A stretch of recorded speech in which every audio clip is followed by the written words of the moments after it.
بسم اللہ الرحمن الرحیم۔ قال رسول اللہ صلی اللہ تعالی علیہ وآلہ وسلم المسلم من سلم المسلمون من لسانہ و یدہ۔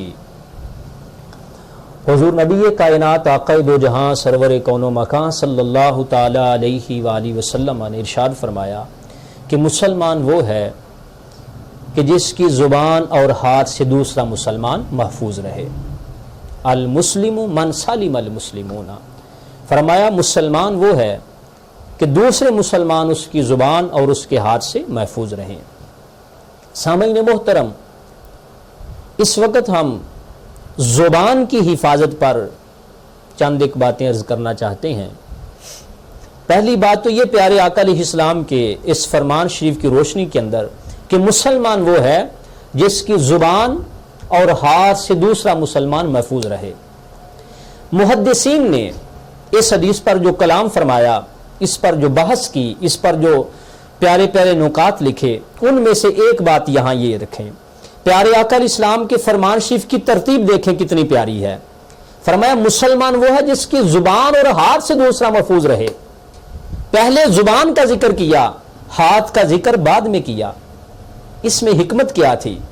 اس میں بہت بڑی حکمت یہ تھی کہ ہاتھ کے ساتھ تو تکلیف وہی کسی دوسرے کو پہنچائے گا جو طاقت والا ہوگا، جو قوت والا ہوگا، جو دوسرے سے مضبوط ہوگا، وہ کمزور کو ہاتھ کے ساتھ اس کو نقصان پہنچائے گا، اس کو دکھ دے گا۔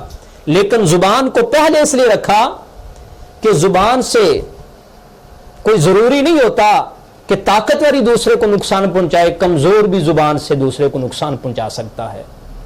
اور پھر ہاتھ کے ساتھ نقصان پہنچانے کے لیے قریب ہونا ضروری ہے، جب تک پاس نہیں ہوگا اس کو کوئی نقصان نہیں دے سکتا۔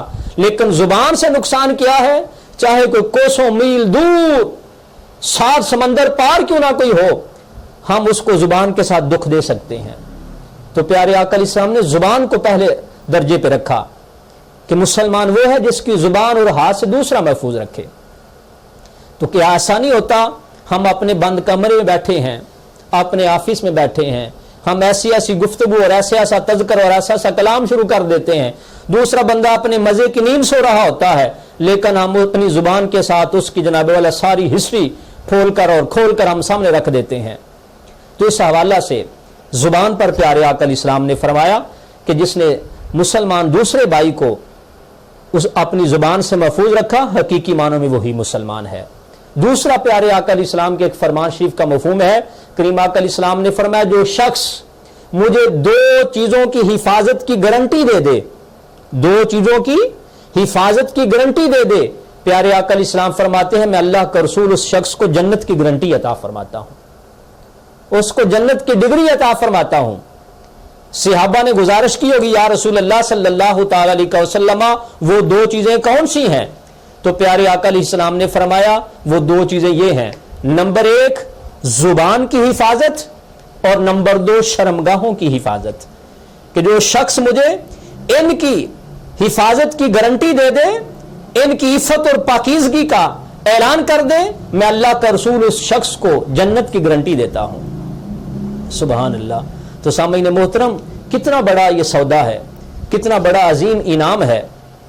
اور اس کے ساتھ ساتھ ایک چیز یہ بھی سامنے رکھیں، حضرت معاذ رضی اللہ تعالیٰ عنہ پیارے آقا علیہ السلام کے عظیم صحابی ہیں۔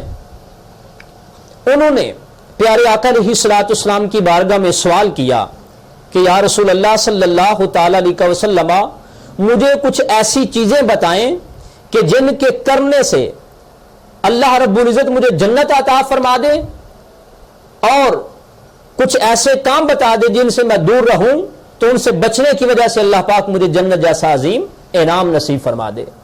تو اس موقع پر پیارے آقا صلی اللہ تعالی وسلم نے چند چیزوں کا ذکر فرمایا۔ پیارے آقا علیہ السلام نے فرمایا اللہ کی عبادت کرو، اللہ کو مانو اور شرک سے دور ہو جاؤ، اللہ کی توحید کہو، دل و جان سے مانو، اللہ کو ایک مانو، اس کے ساتھ کسی کو شریک نہ ٹھہراؤ۔ نمبر 2 پیارے آقا علیہ السلام نے فرمایا نماز، روزہ زکوٰۃ اور حج کو ادا کرو، اللہ پاک اس کے بدلے میں تمہیں جنت عطا فرمائے گا۔ اس کے ساتھ ساتھ پیارے آقا علیہ الصلوۃ والسلام نے فرمایا صدقہ کرو اور رات کی تنہائی میں اللہ کے حضور نماز ادا کرو، تلاوت قرآن کرو، جہاد کا ذکر فرمایا۔ ان ساری چیزوں کا ذکر کرنے کے بعد پیارے آقا علیہ الصلوۃ والسلام نے فرمایا کیا میں تجھے ان سب کی اصل کی خبر نہ دوں؟ بڑی توجہ طلب بات کہ جنت میں داخل ہونے والے اعمال کون سے؟ پیارے آقا علیہ السلام نے فرمایا اللہ کو ایک مانو، نماز، روزہ، حج اور زکوٰۃ کا پیغام دیا، تلاوت قرآن، صدقہ و خیرات، رات کی تنہائیوں میں اٹھ اٹھ کے عبادت اور اللہ کے رستے میں اپنی جان کا نذرانہ پیش کرنا، یہ سارے اعمال اپنی اپنی جگہ پہ لاجواب، با کمال، عروج اور بلندی والے، لیکن ان ساری چیزوں کو ذکر کرنے کے بعد پیارے آقا علیہ السلام نے فرمایا کیا میں تجھے ان سب کی اصل کی خبر نہ دوں؟ اصل الاصول نہ تجھے بتا دوں؟ ان سب سے بڑھ کر نہ تجھے کوئی نیکی بتا دوں؟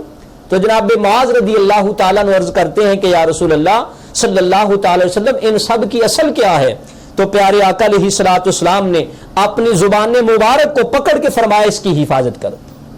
اللہ اکبر کبیرہ، فرمایا اس کی حفاظت کرو، کہ زبان کی حفاظت گویا اس حدیث پاک کی روشنی کے اندر اس بات کو سامنے رکھتے ہوئے ذرا بات سمجھنے والی ہے کہ اس حدیث اور اس فرمان رسول کی روشنی کے اندر کہ جہاں نماز کا ذکر آیا، روزے کا ذکر آیا، صدقہ و خیرات کا ذکر آیا اور جناب والا رات کی تنہائیوں میں اٹھ اٹھ کے عبادت کا ذکر آیا، ان تمام کے ایک طرف اور دوسری طرف زبان کی حفاظت، تو پیارے آقا علیہ السلام نے فرمایا ان سب کی اصل زبان کی حفاظت ہے۔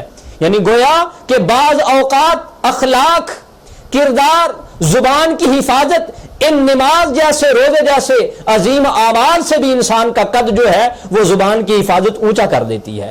تو اس حوالے سے سامعین محترم ہمیں اپنی زبانوں کی حفاظت کرنی چاہیے، ہمیں گالی گلوچ سے پرہیز کرنا چاہیے۔ یہاں میں ایک مسئلہ چھوٹا سا عرض کر دوں اور پھر بات کو ہم مکمل کرتے ہیں آج کی اس نشست کو۔ آج ہمارے معاشرے کے اندر چھوٹی چھوٹی باتوں کے اوپر لڑائی جھگڑے شروع ہو جاتے ہیں، اور ان چھوٹی چھوٹی باتوں میں سے ایک بڑی چھوٹی بات یہ کہ جناب اس نے میری ماں کو گالی دی ہے، اس نے میرے باپ کو گالی دی ہے، یہ میرے گھر تک پہنچا ہے، لہذا میں اس کے ساتھ یہی کروں گا اور میں نے کر دیا ہے۔ سامعین محترم یاد رکھیں ہمارے پیارے آقا صلی اللہ تعالی علیہ وسلم کے فرمان شریف کا مفہوم ہے۔